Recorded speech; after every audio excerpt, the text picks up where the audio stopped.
This is Office Hours, and I'm your host, Spencer Rascoff. I co-founded Zillow and ran it for a decade. And in early 2020, I co-founded .LA, the preeminent news service covering the tech scene in my hometown of Los Angeles. On this show, you'll hear from founders, CEOs, and thought leaders from around the world with a focus on the innovators in LA.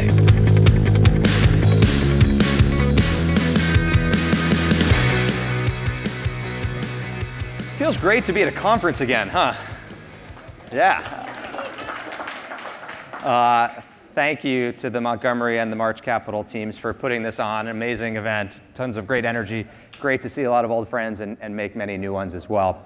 I'm very excited today to have a conversation with the legendary John Chambers. John is one of my business heroes. He truly needs no introduction, but I'm gonna give it anyway because the stats are just too impressive not to share. So John was CEO and executive chair of Cisco for more than 20 years. He grew revenue there from 70 million in 1991 to 47 billion in 2015. Think about that, startup founders in the room, from 70 million to 47 billion in revenue. Acquired 180 companies, including 12 acquisitions that were larger than $1 billion. Won basically every corporate and social responsibility award that one can win at Cisco. Managed through 5 financial crises and 3 supply chain crises. And in 2017, launched JC2 Ventures, which now invests in and advises over 20 startups. Please welcome John Chambers. Boy, it's great to see so many familiar faces. We haven't changed in the last 2 years, have we?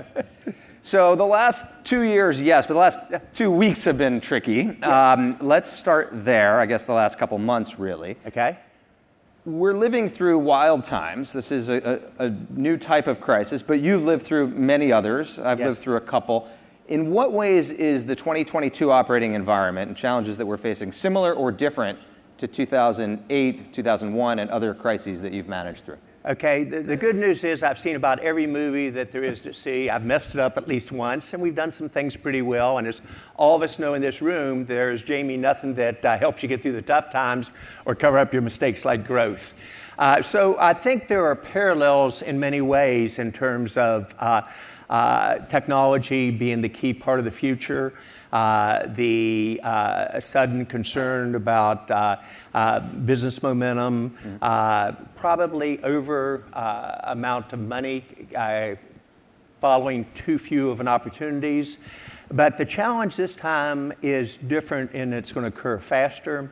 It has 5 or 6 variables at the same time. You know, the biggest issue, in my opinion, is can the Fed get us in for a soft landing? Right. All I want is like the guy in Florida. I want the plane to get down. It can bounce down the runway as many times as we want. Yeah. I just want it to get to the ground on it.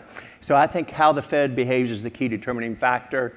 Inflation, this current generation of leaders everywhere in the world, whether the business or government, have never seen inflation. Right. But I have, and it is hard to manage through in terms of the direction.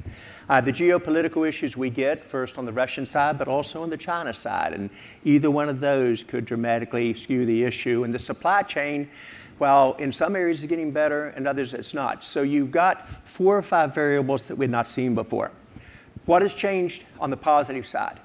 Every company, every major investment the VCs make is going to be in a technology capability, a digital capability, whether you're in healthcare, whether you're in manufacturing, whether you're in government or in tech itself. So we're mainline, front and center. Second thing is there's a lot of money available. And there's nothing like helping you through a crisis like having money available. So it probably doesn't seem like there's a lot of money available to venture-funded companies that are trying to raise in this environment. When you say there's a lot of money available, what do you mean by that? Oh, well, this is the classic. If you've been through this before, you know exactly what's going to happen. The public markets go down first. It takes about 3 months to 4 months before the VCs slow down. Yeah. Then it takes 3 to 4 months after that before the CEOs in this room realize that what they would have been able to get 6 to 8 months ago, they're not going to be able to get today. So there's a normal wave that is going to occur. There are 2 ways to look at this. You can look at this as negative, and boy, isn't this bad. I believe you never waste a small crisis. I think this is a natural shakeout in an industry where it was getting too hot. There were 20 startups for each key idea.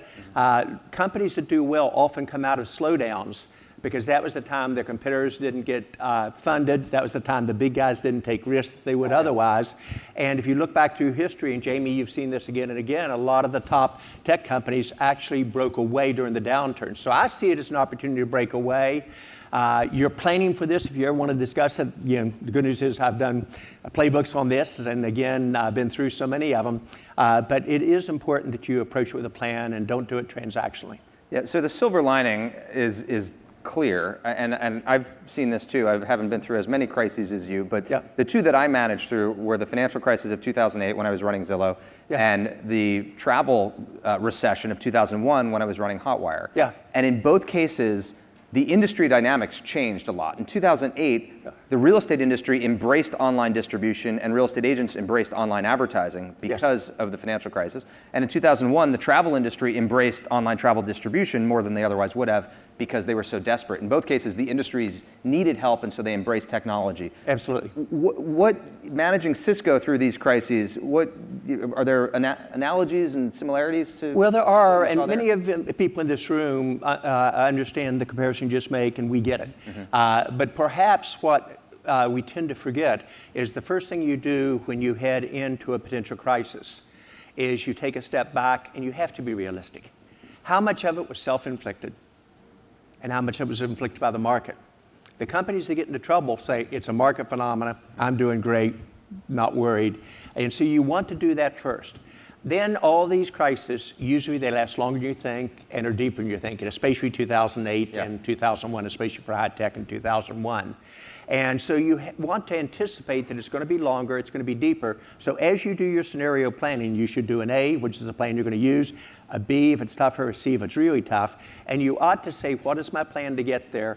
And then you outline probably the 5 to 6 major planks of how you're going to get there. That relates to expense management, cash flow, how are you going to make the changes? It relates to your people. Are you going to have to make a layoff or not? And how do you keep the people that you're very close to? And don't do the classic approach. All of a sudden say, well, I'm going to do performance management, having never done it before, and I'm going to take 10% of the people out through performance management. They know that's a layoff. Be transparent. Don't hide as you go through it. Your customers, you will sell much quicker and much lower cost to upgrade an existing customer or to prevent a churn than you will to go get a new customer. So what's your plan there? How are you going to make it happen on it?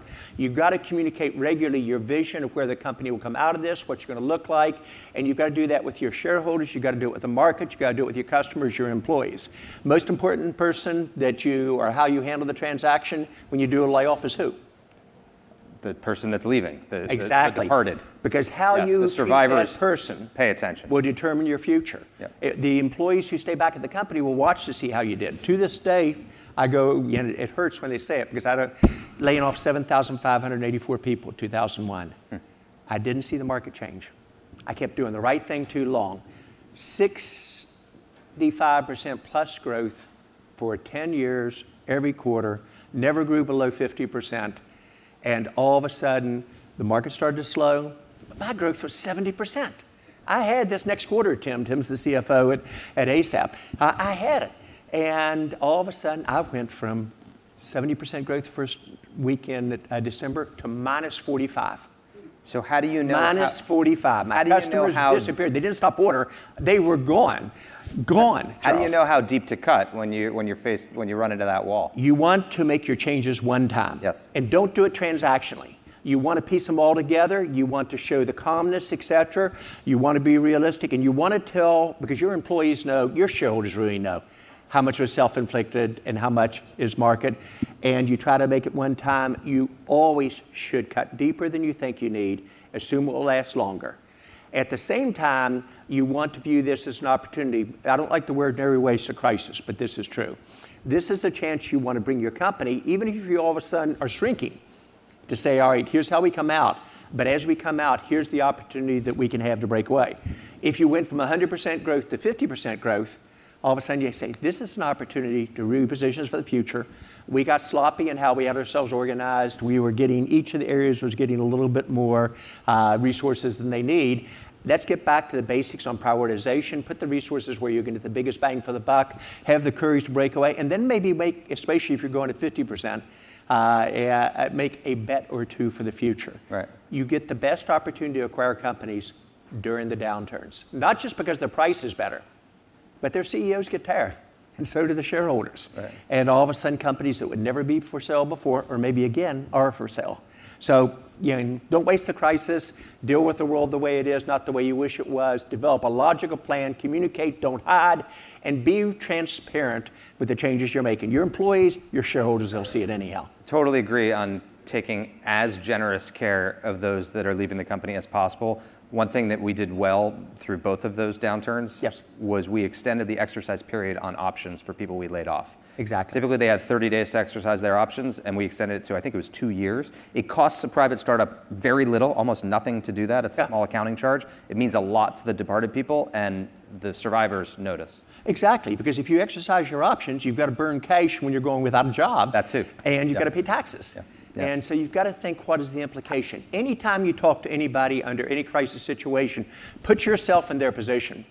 Understand what's going through their mind, and communicate not from your side, but from the receiving side. How do you want to be perceived? How do you navigate through it? And this is where leadership is lonely. Shimon Peres, the late president of Israel, was a very good friend of mine for 17 years. And we went all over the Middle East together. Brilliant man, at 94 years of age, he was lecturing me to think like a teenager, and I wasn't being aggressive enough, and no room for small dreams in the world. But he said, John, in the period of 1998, he said, leadership is lonely. I said, Shimon, I got 40,000 employees who love me. My shareholders really think I'm doing a good job, even if they have no idea what a router is. And that was a joke. And he said, no, John, when it really gets tough, you have an inner circle that will try to help you, but you'll be by yourself. Sitting on top of my roof, 2001, making a decision that evening to do a layoff, making a decision to announce it the next day with not even having my board on board yet, calling the management team together, announcing it. That was pain. It was lonely. And you're not sure. You're just not sure. And yet we made our changes. We were the first major high-tech company to really move with speed and make those changes, and they were painful as I outlined. We made all of them in 51 days. We treated our employees very well, and they were able to get jobs, and we helped them get jobs because we were early in the cycle. And we broke away from our competitors. Do I feel good about that? No, I don't. It was the worst year of my business career. It was really, really hard. Yeah. But the opposite is true. Most of my competitors never came back, and a large number of them just didn't survive. How long do you think this cold winter will last? Well, anybody who tells you is a little bit overconfident, and I know my limitations on it. I can tell you things to watch. Most important is, how does the Fed land this plane? Mm-hmm. Second most is, do we not have a geopolitical issue that gets out of control in terms of the direction? And then you've got to really think about what inflation will do if it continues, but if we stop it too abruptly, you will absolutely slow it down. So how we deal with those issues, that's what I kind of watch. I described it at the beginning of the year when they said, John, what's your outlook for this year? And I've been pretty lucky over the years. I get market transitions right. They say I can see around corners. Not true. I just connect the dots well. And lots of things, a weakness that you've already figured out. My English language skills are non-existent, spelling. I'm dyslexic. But connecting the dots on the economy usually pretty good. And so called it pretty accurate in 2020. I said this COVID thing's going to be more of a problem than we think coming out of Asia, because I saw my orders suddenly slow with my startups in Asia. But I said we'll be okay by the end of the year. A year ago, I said this feels good, even though so many people are concerned about it. It's not a given, but probably there. This year, I said I don't know. It's going to be like a roller coaster. It's going to drop like a rock. You're about the time you think there is no bottom. Your stomach is up in your throat. You're about to panic. It'll hit, it'll come back up, and then about the time you say it's going to be okay, it's going to go back down. If you haven't got the courage and the stomach to do that, you should be sitting on the sidelines. Third week in January, I was on the sidelines. It just is so hard to read on it. So you've got to be agile. I used to think it was a marketing term. That's why you do scenario A, B, and C. Make your changes one time. Change, most important, what you have to do differently. That's hard to do.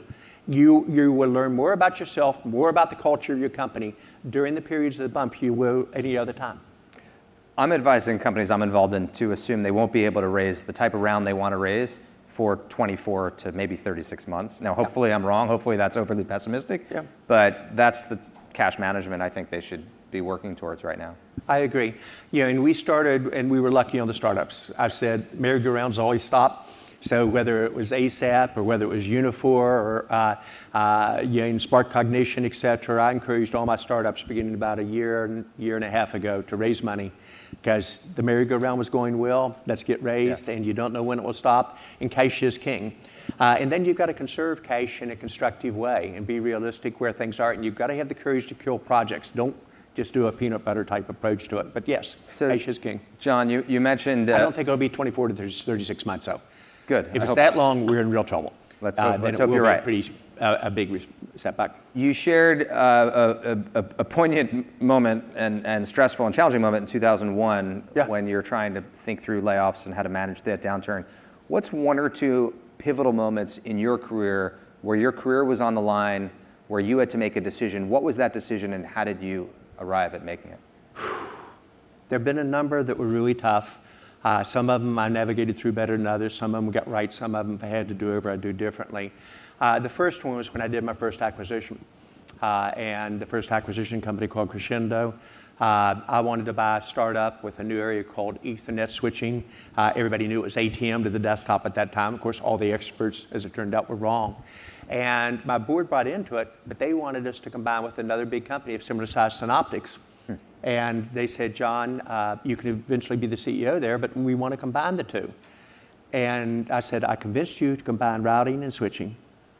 I convinced you that you should buy big to small, and this would be a mistake. Good company, good leaders, but their culture is different as night and day. How old were you as a CEO approximately at that time? I wasn't even the CEO yet. Okay. I was, in theory, the anointed one. Okay. And I was supposed to get it within a year or so after that. I shared with the board my view on it, and they said, we get it. And they said, I think we're still going to do it. And I said, if you do this, I will leave, because I think this will crash the company. Different cultures, similar size, it will not work. Nobody's done acquisitions well. Now you're going to combine two high-tech companies. This is back when high-tech just didn't work with acquisitions, for those of you who saw it. And it will be a huge mistake for us, and I just will not be a part of it. So they were kind of thinking, and I went, oh shit, sorry, oh darn. And so I called in my whole leadership team. They all came in, Tim, the CFO did, the head of sales, everybody. And we all said, we're going to leave if you do this. So you orchestrated a potential walkout of your leadership team to your board. At that session. Okay. Guess what would have happened if it hadn't worked? I'd have been gone. But you have to make the decisions in life that you not intuitively know. Mm-hmm. But I'd studied acquisitions. I knew why the reasons most all of them failed. I knew the issues on culture. I knew the issues on scaling and how hard it would be to do. And you have to have the courage to bet your job. I did in 2001. It was really hard. Yeah, and I've got to honestly tell you, I wasn't sure what I was doing right, but I had to make the decision. I had to go, and if it didn't work, yeah, and that was my fault. And I shouldn't have let us get there. I should have seen when the stock market went down, I should have moved earlier. You learn from your mistakes. 2007, the top banks in the US suddenly slowed their ordering down. And I called all the CEOs, I knew them all, and I said, I'm watching something unusual. You slowed your orders down, still growing 30 or 40%, but you were growing faster in terms of orders from us. They said, no, we're just a little bit cautious. I go, When you see that, it's a problem. So in my next conference call, it was painful, but I said to the market, I think there's a slowdown coming, and while we're not seeing it yet, I'm going to dramatically slow our expenses. I'm going to prepare for a downturn. My stock got hammered. But 9 months later, we were in the Great Recession. I came out of that one, all my peers were gone. Between 2001, 2008, almost every single one of them. When I left, we probably had 18 major products, number 1 in 12 of them, number 2 and 3, and number 3 in the other 3. But we broke away during those downturns and learned from our mistakes. In 2008, even though I wrote down $2 billion in inventory for money that I invested in service providers that disappeared. You remember how many of them there were? Too much cash, chasing too little opportunities. Sound familiar? And I wrote down $2 billion. And in 2008, during the height of the recession, when the automotive companies were going to go out of business, according to everyone, they were in real trouble. They needed systems. I said, you've always been there for me. I will be here for you. And even though you can't pay me now, I'll trust that you will later. I put a huge amount of money at work. And I could have another $1 billion or $2 billion write-down if it hadn't worked. But guess what happened? Because I'd already got my expenses in line, because we'd already been breaking away from our competitors, when we came out of that downturn, do you think the automotive leaders around the world remembered? Heck yes, they remembered. We were #1 in every automotive company in the world. Take a crisis, understand what to do, put your customers first, treat your people right, represent your shareholders, and just to the best of your ability, be transparent and know what you know and know what you don't. Don't think you're going to make this play if you haven't seen it before. You get people around you who've seen it, and work through as a team what you do. But speed is a requirement. If you don't move fast, you're liable to get in trouble, and try to make your moves one time. One way to get those people around you that have seen it before is for management teams to work with their boards. Yes. How have boards changed over the last 20 plus years that you've been in the boardroom? What's the sign of a well-functioning board today? Well, this is a nice thing about not being the head of a public company. And the fact that I'm not interviewing for my next job. The boards have changed, we do not believe. When I came to Silicon Valley and I went to the leaders in the Valley, and I won't mention names, but you can take a pretty good guess who they were. They basically said, John, just treat your board nice, get some friends on it, keep them updated, and they don't add much value. And that's how a lot of the boards function. Right. And over time, I realized the board could be very valuable, but you have to recruit to the board. You have to recruit the skills. You've got to understand your board members bring different values based on their experience, and it isn't equal, let's vote which way to go. It's go to the people that really understand the finance industry when it's going down, or understand the tech industry when you got a tough problem there, or understand an issue in customer service or sales if you got it there, and you get a good team in place. And so learning how to balance that. Now the fun thing is with my startups, most of my startups, and there are 3 of them here that I know of with Unifor and Spark Cognition and ASAP, just ask, my major value to them is a mentor, a coach. How do you get through it? And how do you earn the trust? You're not part of management, and you can't be. You don't tell them what to do. You say, here are the trade-offs. You try to go back and forth on it, and you try to help them see the things that perhaps you could have done better, and you tell stories. When you purely say numbers or here's what you need to do, people don't get it. What you do very well is you pull out of the people you moderate, right. What's the story behind it? Because people remember the stories. You won't remember any number I give you today, but you'll remember the stories that I tell you, sitting on top of the house thinking, oh my gosh, can I lead us through this? What's a best practice that you've seen for how a CEO manages a board and works with a board, whether it was you when you were in the CEO chair or somebody else now that you're on boards? Well, I think the CEO has to be realistic of their strengths and their limitations. I'm a people person. I get very close to people. I've never raised my voice in my entire business career, but I hold people to tremendously high expectations, and I communicate pretty transparently and candid. I try never to surprise people because I don't like surprises myself.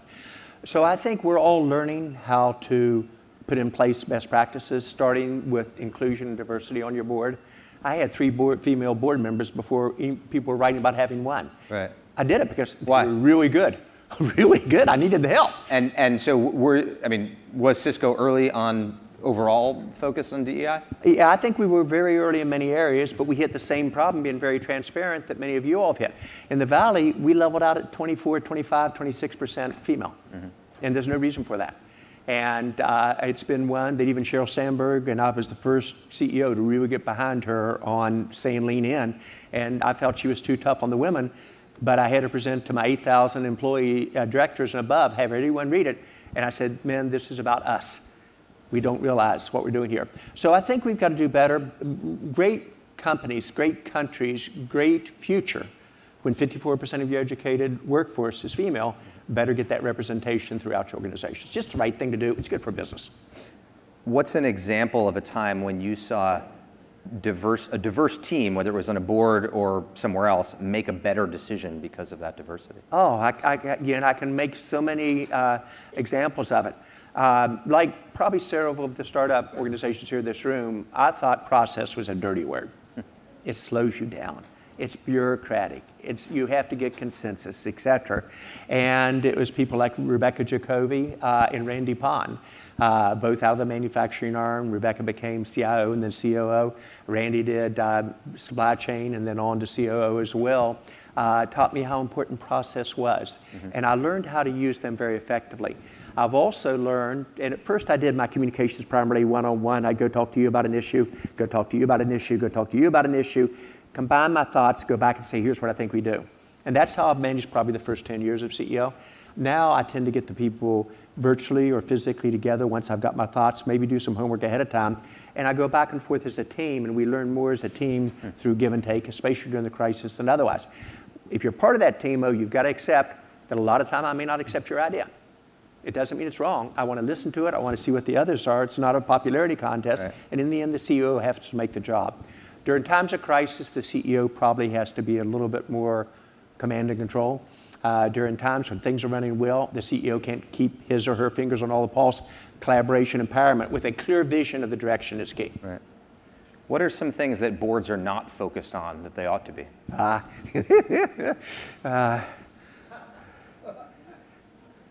I think there's several that come to me. The first thing is the board has to realize, just like the leadership team during a downturn, the board has to be different. You've got to be careful not to dictate, but you've got to also be willing to really make sure the management team's thought through their strategy and their approach. You've got to realize that even if the CEO, she or he doesn't show it, they're under tremendous stress and they haven't seen it before. And you've got to be collaborative. It doesn't mean you might not change that CEO, but you've got to be collaborative and help them get through the issues. Now, mistakes made. I think the first one is the board must, during a downturn, and this one could be minor, it could be really major. First thing they're going to do is show leadership team, show me what you're going to do before you start making your moves. Give us a chance to go back and forth. You're the management. We're the board. It'll be your decision. But I really want to go together on what is your scenario planning. How are you going to treat the employees? What's your cash flow? How many years is it going to last? What are the new bets you're going to do? What are you going to stop doing? How are you going to communicate to people? Don't hide. How often are you going to update people, et cetera? So walking through the crisis, the board needs to really challenge the management team. How much was self-inflicted? I made mistakes. I grew the company fast, but I didn't put enough process in it in 2001. And a good board calls you on that? No, I messed up. Okay. But I learned in 2008, I was very disciplined, very direction on it. The other thing is I think the board today, and I know this is a tough issue, so please forgive me for being this direct, you've got to have a policy toward China, having watched what just happened in Russia. What happens if? And the answer for everybody in this room for almost any area of high tech is, uh-oh, that could tank my company. Yeah. It could make a huge difference. Well, you can't sit there and say, I just hope they don't mess up. You've got to say, I've got to do scenario planning, and you've got to do it while you've got enough runway to make additions to that in terms of the direction. Third area, how many of you are in cybersecurity or security in this room? You're in vogue. The problem is, the board or the CEO tends to get excited when there's a lot of ransomware going on or when nation states get into their systems, and then they calm back down when they don't see the press and they don't invest. You've got to have an architecture for security. The board owns the responsibility to make sure that's there. In 2015 at Davos, I made a statement that got a lot of press on it because people hadn't thought about it that way. I said there's only two types of companies in this room, those that have been hacked and those that don't know they've been hacked. And as simple as that stands, it was like voice being free to the service provider market. Right. Statements all of a sudden say your business model is going to change. You have to have the courage to do it. And so I think the board really has to understand the cybersecurity issue. Your company can get shut down. And with nation states active like they are now, that's very much a possibility. So those would be the three things to do better. I think helping the CEO through, make sure they're planning it through, be there when appropriate. When you think they're making mistakes, share with them your concern, give them enough rope. But if they start to get in trouble, you've got to be willing to jump in and help them. Let's end on a happy note now that we've covered hacking, Ukraine, China, war with China. If you're a startup, you're in those three areas, funding you're winter. excited. Yeah. So the happy note, we're sitting here in Los Angeles. Yeah. One of my companies, .LA, is a news site that covers LA tech. I'm very long LA. Yes. Tell us about your description of the LA tech environment. What does LA tech mean to you? Well, LA tech originally was much like we in Boston, Route 128. We were the high-tech center of the world. And we looked out these people in Silicon Valley, and we thought they were rather unusual. And we didn't have any fear. And by the way, MIT, which has spawned so many startups in high tech, didn't have any fear either. And the VCs said, nah, we're going to be fine. We'll make the transition. All those companies are gone. All of them. All of them. And MIT lost their leadership in tech startups. And the VCs did as well. So that can happen again. In Silicon Valley, I was always fascinated by LA because I had family down there. And I couldn't understand where there weren't more startups there. And there was always an image, wrongly so perhaps, that people in LA didn't work very hard, they took the afternoons off, they go to the beach, etc. But then I met this guy, Jamie, and all of a sudden I saw a venture capitalist that got it. And Sumant and Jamie had a plan for where they're going to go. And where you find good venture capitalists who get it, you're going to see startups come out of that geographic area. So I think it's up for grabs, whether LA or Austin or Atlanta or Minnesota becomes the next high-tech center. And I think it's actually healthy if it becomes across the board, because startups are for the growth, but understand nobody's waiting. There is no entitlement here, and we got to move fast. Do I think we'll come out of this economy in very good shape? Yes, I do. Technology will be the answer for every company, and you are now a digital technology company, which you and I talked about 20 years ago. Most people didn't believe and didn't do. So I'm very bright about our future. I think you've got to fasten the seatbelt. Your stomach may end up in your throat a little bit more times than we'd like over the next quarter or two, but immediately deal with the world the way it is, position yourself for the future, and help the younger teams navigate through it. John, thank you very much for the discussion. Thank you.